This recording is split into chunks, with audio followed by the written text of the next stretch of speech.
Hi Golden Bears, my name is Heather Lister and I graduated from Kutztown for both my bachelor's and my master's in education.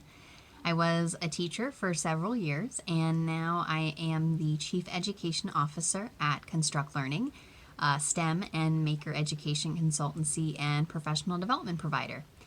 I'm also the mother of two young children. My daughter is 4 and is in preschool, and my 6-year-old son is in kindergarten.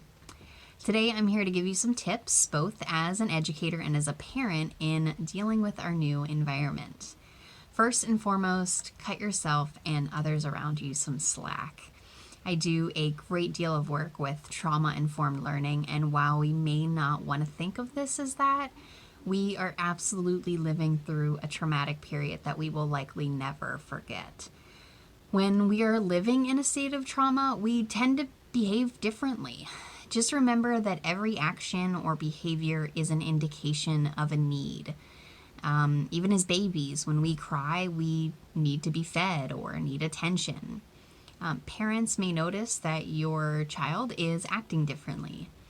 Perhaps they're acting more clingy or babyish, or maybe they're throwing far more tantrums. If we can approach these situations as though they are the result of a need and our best to identify and address that need, the more we can help them regain a sense of normalcy. One need that is often hard to identify, is the need for control. We can all agree that even though we are a month into this, there are still so many unknowns. When will this end? What will school look like next year? When will I go back to work? When can I see my family? I mean, the questions go on and on. So as parents, we can try to create some level of predictability or known for our families. You've probably seen loads of schedules on the internet with a breakdown of the day to the minute. That's not what I'm talking about. In fact, I think you need a level of flexibility in the day. In our house, we always do school in the morning just because it works best for our family, and we do it right after breakfast. And the first week, the kids would ask, oh, can we go outside first? And, or can we watch TV? We'll do school later. Yeah, that wasn't happening. So while we were really tempted, we kept the routine of doing school, and slowly we had less arguments. So while our routine isn't dictated by a clock down to the minute, there is some level of predictability about what is coming next in the day. After school is lunch. After lunch, we can play. It's really cut back on the number of meltdowns and arguments that we've had in our house. So speaking of school, again, just remember that everyone, teachers included, are experiencing this for the first time.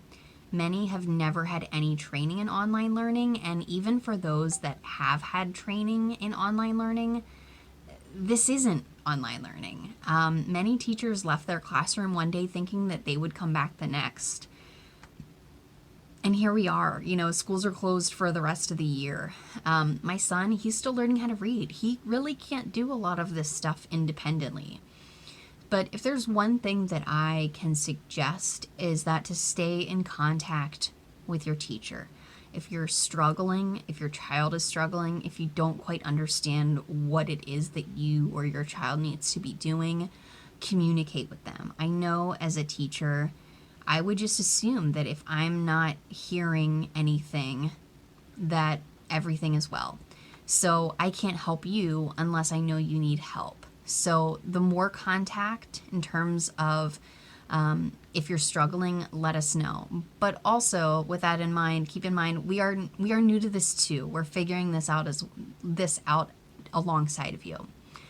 So here's where I mentioned that some days are a total mess. They're a catastrophe. People are spending a lot of time on social media, and it can be really easy to look at a friend's post and be amazed at all the things that they accomplished. Cleaning the entire house, baking, and making Pinterest-worthy school activities for their kids.